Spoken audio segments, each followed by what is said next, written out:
South Africa's economy shrank 1.3% to 7 out of 10 industries contracted in the last 3 months of 2022. Agriculture and manufacturing sectors saw significant slumps as intense levels of load shedding hit the economy. Business reporter Ntokozo Khumalo has more. South Africa's GDP fell below pre-pandemic levels in the fourth quarter of 2022, with the economy contracting by 1.3%. This puts real GDP growth for that year at 2%. When you look at other industries, for example, the primary industries in the form of agriculture and mining, they went on a slump. Almost all industries.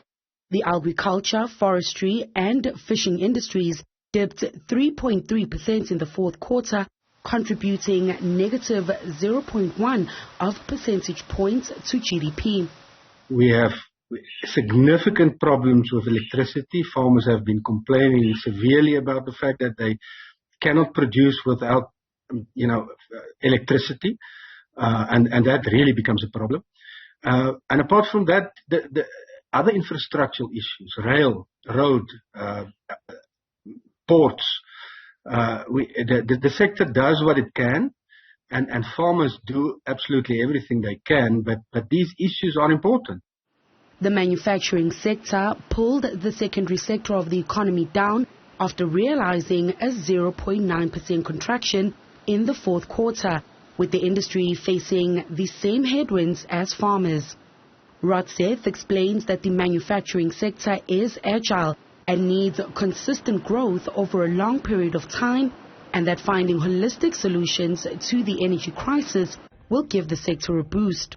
What is very important, though, is that there is a sustained manufacturing output, because if we've got this patchy performance, then jobs are impacted, and it really gets us into what we call, the negative cycle, where if jobs are lost, we've got less buying power in terms of consumers, less demand for product. South Africa has to see economic growth of between 2.5 and 3% this year in order to realize real job creation that keeps pace with the growing population of the working age group and pull more people out of poverty. But in the current economic climate, getting that result from both the agricultural and manufacturing sector will be no easy feat.